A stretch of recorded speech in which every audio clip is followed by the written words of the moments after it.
Good evening, everyone. I come to you solo tonight because I have to discuss a very important issue with you, and that is safety compliance.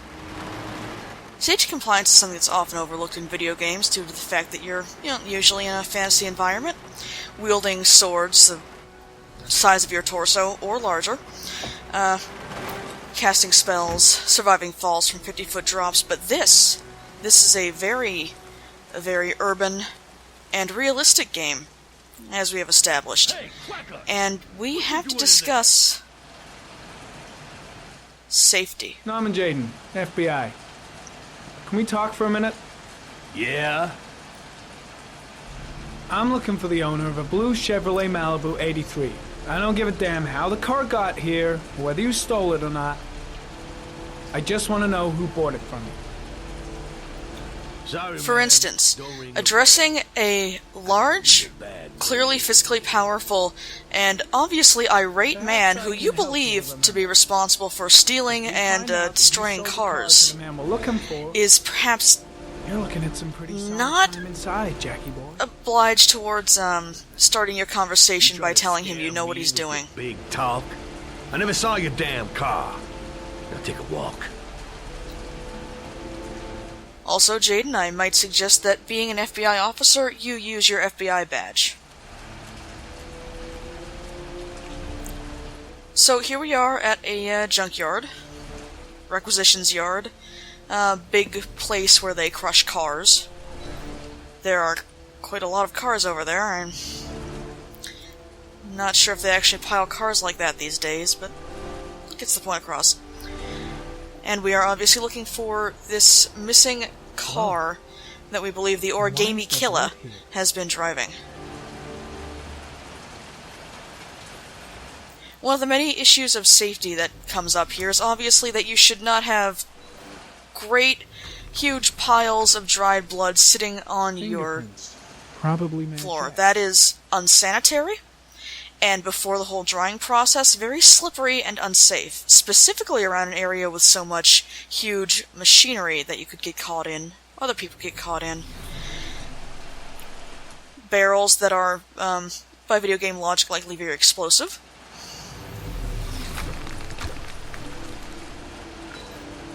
Size 13. Must be Matt Jack's size. Do not make assumptions about footwear. Some people are very sensitive about that issue. Not the car I'm looking for. And don't necessarily make assumptions about tires, although if you're in Cousin Vinny, it's a very safe bet to do so. Gary, comment. Traces of orchid pollen in the air inside the garage. That is quite a lot of orchid pollen, which could also flare up people's allergies. Again, this vicinity is extremely safety non-compliant.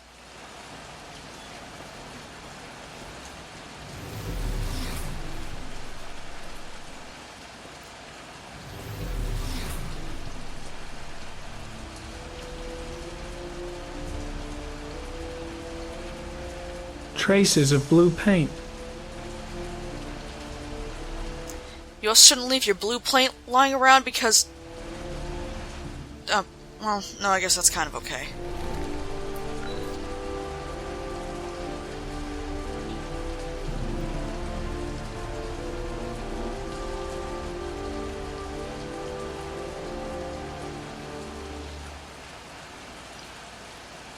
Alright, I just read that readout, and it actually specifically mentions that Mad Jack is an armed and dangerous person. That's part of his blood typing. I know there are a lot of things you can get from genetic information like that, but I don't think armed and dangerous is one of them.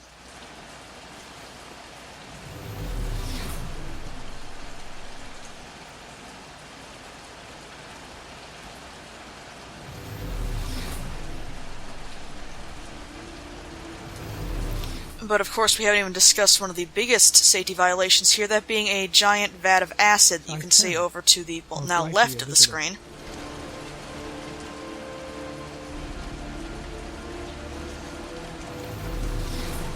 A giant uncovered vat of acid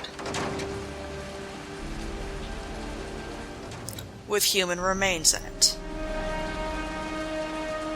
As we all know, humans are extraordinarily unsanitary creatures, and while the acid is useful for cleaning a lot of the crust off of it, probably shouldn't just leave that lying around.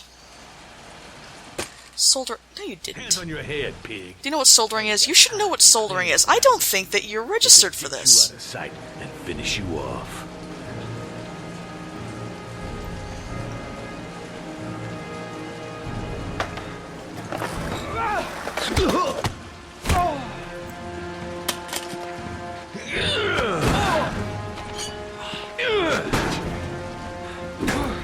Okay, real talk here, so to speak. The Mad Jack section is actually one of the most dangerous sections of the game. This fight can go poorly very easily, and actually does not have a whole lot of wiggle room for you to fail. This actually makes it kind of exciting. Although, it still unfortunately follows a lot of Heavy Rain's logic in that even if you succeed at most of the QTEs, you still just kinda... You're gonna tell me about the man with the blue car. trip, I guess. Go fuck yourself in the ass. I don't think you can physically do that. Damn! You out of your motherfucking mind, man? Oh shit, Jack. Ain't nothing to it, just a little bit of self-defense. Page 1 of the police manual. Kill or be killed. Whoa, stop, enough. What? I'm starting to remember. I'm pretty sure that's not the... be You aren't cool. police. I'll tell you the tale. Whatever. No, I don't know nothing about the guy. He wanted me to get rid of his dirty car, get him a new one with false plates. He paid cash, and I ain't the questioning kind. Said I was supposed to drop the word to a guy named Paco down at the Blue Lagoon when the car was done. Now that's all I know. We'll continue this discussion down at the station. Paco. You're under arrest. You have the right to remain silent. Anything... Shit, not now. Anything you say can and will be... Hey, You look like you got a problem, man. This in particular is, I believe, the single hardest QTE in the game. Not for any sort of skill-based reason, really, but the fact is that if you miss any of these prompts, and you have to hold down 4 buttons at once, so you're probably using your tongue or your nose for one of them, you will fail instantly, and Mad Jack will hit Norman. I somewhat regret not going back and getting a failure on this, because if Norman happens to fail to take the trypticane and come out of the withdrawal symptoms, it enters into a very absurd, but at least entertaining aside concerning him being thrown into a car that's scheduled to be crushed and having to basically Houdini his way out of it. And eventually Mad Jack gets run over by a steamroller or something. That's also a very hard QT, and again, one of the very few that has very immediate and tangible consequences for failure. That makes sense. Oh well. Didn't want him spilling his guts to us. And you suspect Gordy Kramer, right? Oh, him or one of his men. So coming off of that Gordy has the honestly time kind of and means intense and interesting not to segment, mention the fucked up let's attitude go to all over. Shelby's apartment, and He's only a suspect, but he's a pretty guilty-looking one. sit down in a chair. Are these your files on the case? Yeah, I've been working on him for a couple of years. I built up a mountain of paperwork. Magazines about origami. No, you haven't. What? The killer could have subscribed to one of those. If he was even remotely interested in origami in the last 30 years, his name may be in there somewhere. Trouble is, there's over 500 names.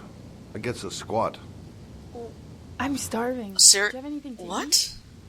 Well, I'm no chef, but I should be able to make... Non sequitur theater, ladies and gentlemen. Great. Oh. I'm soaking wet. I need to warm up a little. Is it okay if I take a shower? I'll be my guest. And now, of course, we get this steamy Lawrence shower scene, going along with Madison and Ethan. Man, this game is sexy. I just threw up my mouth a little bit. I am so sorry.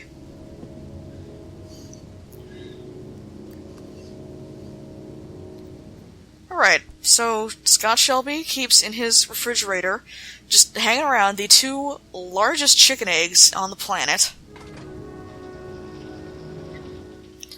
For the express purpose of giving us... Holy shit, that's a huge egg! Wow. For the express purpose of giving us this extraordinarily important scene where you must cook some scrambled eggs.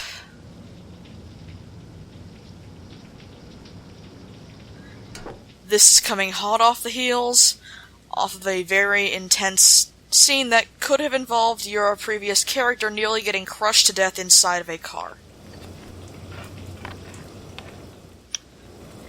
I'm just saying, the pacing in this game can be a little bit strange.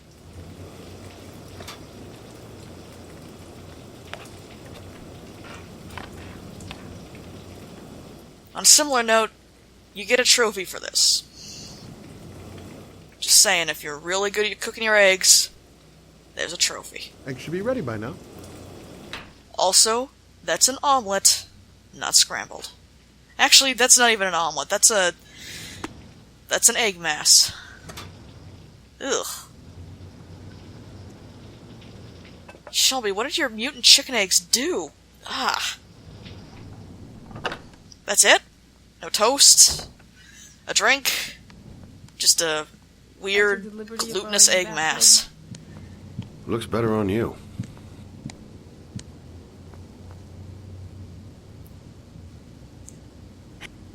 Actually, it fits her. How does he... Oh, never mind. What's that? The notebook I took from Manfred's place. According to this, about 30 clients bought spare parts for Royal machines in the last 10 years. The killer may be one of them. Oh, you know, checking out the alibi of 30 clients one by one, that's a lot of legwork. Except Finding serial killers is hard. the list of subscribers to Origami magazines. You still got that, right? Yeah, of course. Lauren, wait. What? My eggs! Lauren, I made mutant chicken eggs for you. I don't appreciate this. Lauren! I can't bring her eggs either. If the killer really used a Royal typewriter, and if he subscribed to an Origami magazine, his name should be on both lists. Well, Lauren, I mean, that's just an assumption, but... Wow. Yeah, I appreciate suppose. that Lauren's voice actress is really trying, His but name they is here somewhere. probably could have asked for a I'm couple gonna more find takes it. there. So I've mentioned somewhere that I really think Lauren should have been a playable character, and other than obviously us getting to play her shower scene here, which is evidence of her originally intended to be slated for this, this is one of the things that really drives home that she's, you know, being proactive about any of this. I mean, Shelby does a few things, obviously, but at this point, trying to talk to 30 people is hard work. You're a PI. You're a retired police officer PI, come on. But Lauren's there, The only guy she's who's cross-referencing named on both lists, lists, Shelby's I getting believe her, What are you gonna do now? Dig up his drinks mouth to and make do sure so he's dead? with. I know it doesn't make any sense. Unless the killer was only using his... I just think it makes more Why is sense the name to of a kid who play died as 30 years ago? the Well, that's what we're grieving gonna find mother out. The name is John Shepard. It should be on a grave. than it does the washed-up PI who really doesn't give a shit at this point. You never give up, do you?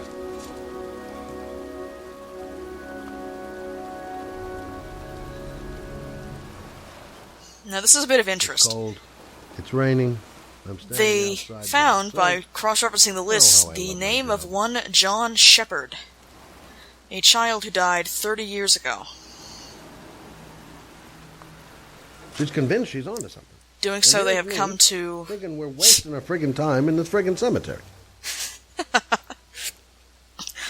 come to this cemetery to see if they can find any clues. And Scott Shelby is really just so over this shit. A kid who's been dead for 30 years. I hate cemeteries. They depress the Excuse hell out me. of me. I'm looking for the grave of a young boy. Look, Lauren's trying to investigate. Scott Shelby's just over here whining and moaning. The children's graves are in the next. If this were intentional, it'd be great, but I really don't think the game was going for, here's your hero. Knows her mind all right. He's old No point in and trying to tired, reason with her. and doesn't want to be here anymore.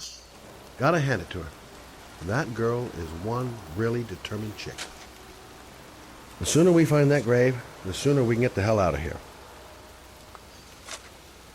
Irish plot.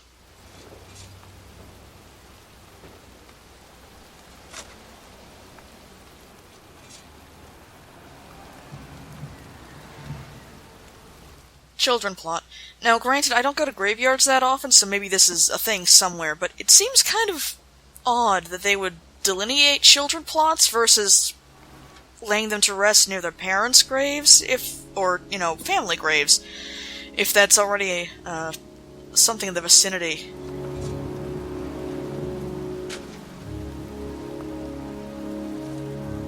I also find it kind of weird they have ethnic graves, but, I don't know. Anita Hill? Anita Hill.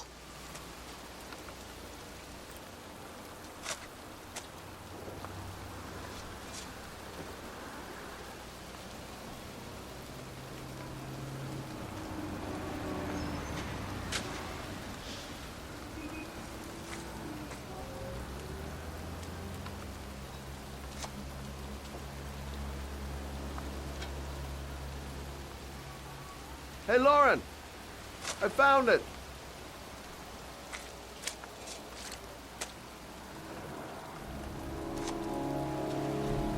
These flowers are fresh.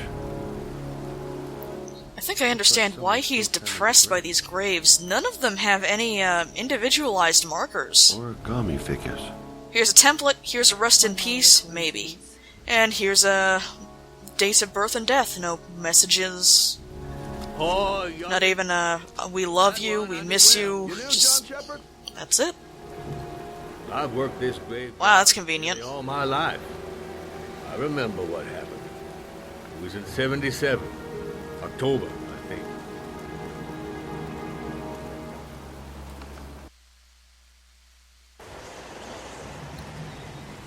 Yeah, good for Are you ready for some absurdity? Get the hell out of here. I'm ready for some absurdity. God, beat it, you lousy no-good brats. Come back when your fucking mother comes home from work. He's drunk again. What are we gonna do? It's pouring rain. We're gonna get soaked if we spend a day out. So, Well, at least you won't get these beat. children The have rain never hurt nobody. Come on, let's go play. the worst voice actors. And I would qualify that by saying in the game, but I think they're just the worst voice actors. The problem is that one of these kids... Well, I shouldn't say problem, but the nepotism is that one of these kids is voiced by the son of David Cage. And I think at the time he was a child, and he is French, as his father is, and really doesn't quite get English phonemes.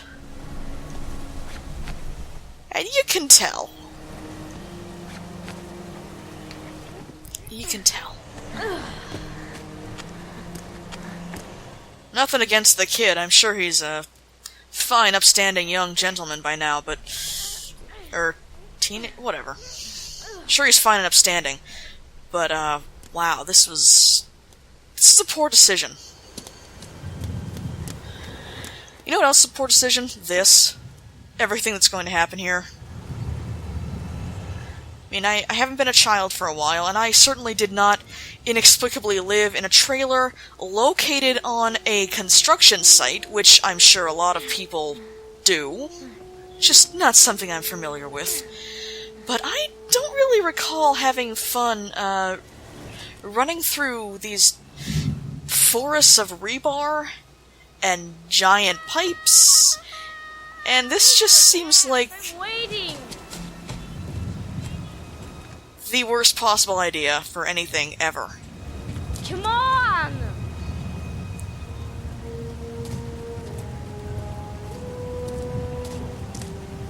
Oh, I should have let go of the down button and see if he hit his head. Jeez, you're in nothing but a slope.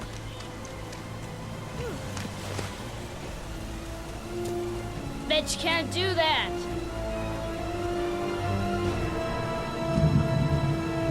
Smug little grin. Yeah, you want to bet?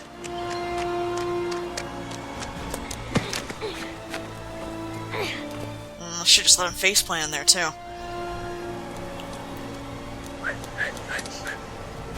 I mean, I know kids do really dumb things. I know kids get into areas they shouldn't be in. I know their crazy alcoholic father obviously gives no damns whatsoever. I'm not really sure why their mother allows them to live on a trailer that is literally on a construction site. I'm not sure why the construction company allows them to live on a trailer that is literally on a construction site. It's clearly they're not working there. Any part of the family. Come on! But this really stretches credulity in a game where I admit my credulity has already been stretched very thin. For instance, this is a challenge on Ninja Warrior. And most grown adult men who specifically train themselves for Ninja Warrior Ascension cannot do this.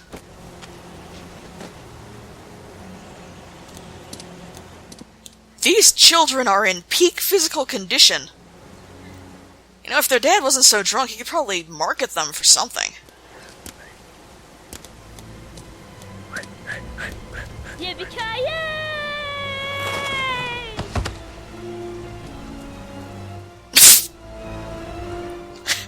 The little bodily thump at the end. Yeah, woo, thunk. You don't need to do this. So again, we have No chance, I can do it alright. we have all of these things here that aren't that. What was that accent? And all these different things that children have easy access to, and clearly this is nothing new to them. They do this with significant regularity, which is worrying for a great number of reasons. But there's nothing keeping them out. There are no signs. There's not even yellow tape somewhere. John, Forget about Mad Jack and his ridiculous safety concerns. This is just... I'm pretty sure that this construction company should have been shut down a while ago. I mean, what the hell is this?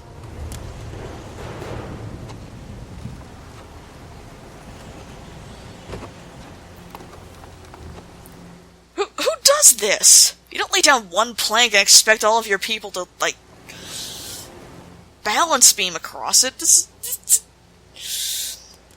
game. Come on, it's your turn. Nice victory pose.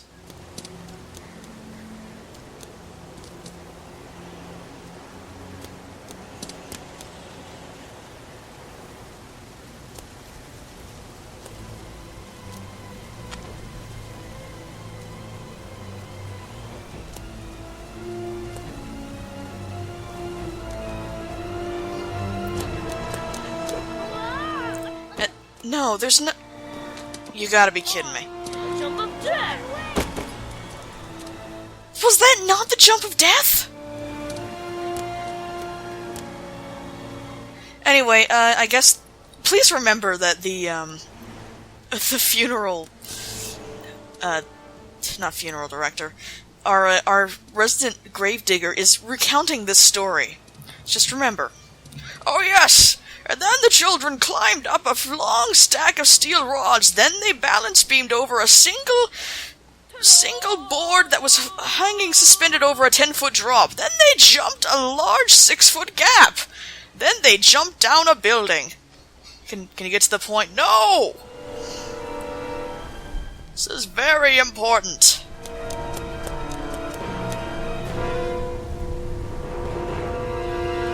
Then they didn't jump down a building, because the other one was scared. This was sensible. That's why he's not dead and John is.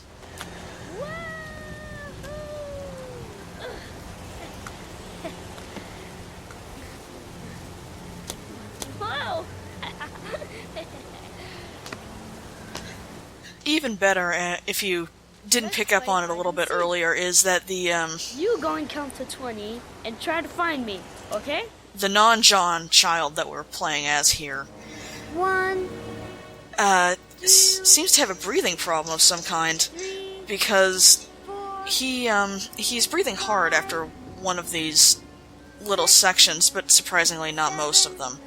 8, And, 9, 10, his brother just keeps on dragging him along through this 12, 13, dust-filled, dirty, horrifying, construction zone, 17, without regard to, the fact that he's being overstressed or possibly in danger, given how heavily he's breathing at one point. In other words, kids are jerks. And shouldn't be allowed near weird, horrible construction sites. Those cries. That's John's voice. Help. John! My foot. My foot is stuck. Grab on! I'll put it over there. How did this happen?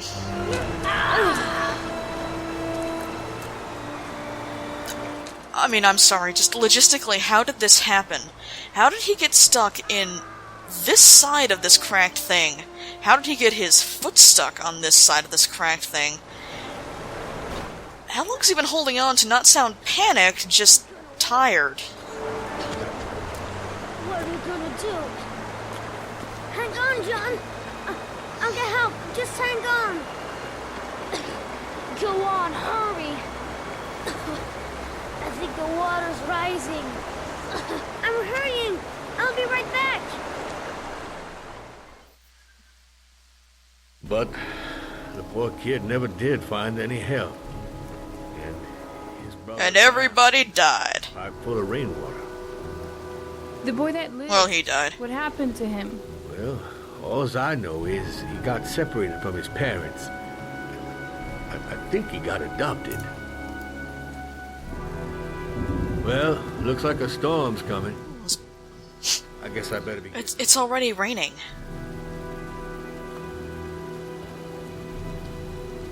That was convenient, thanks, gravedigger. Story. John Shepherd drowned in... I know, he just kept talking about them doing weird acrobatics? Do you think Oh, yeah, that. he could be the origami killer? Come on. Let's get back in the car.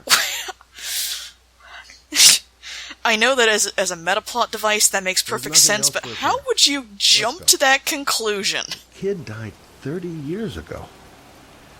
Who's still tending the grave after all these years? Oh, the guy who works at the grave, There obviously. she goes again. Surprising me. I don't usually like surprises. Don't like this one either. Just in general, I don't like surprises. Thought you should know that, audience. Thanks for listening. What's the matter? That man over there. Yeah? It's Charles Kramer. Gordy's father? What's he doing here?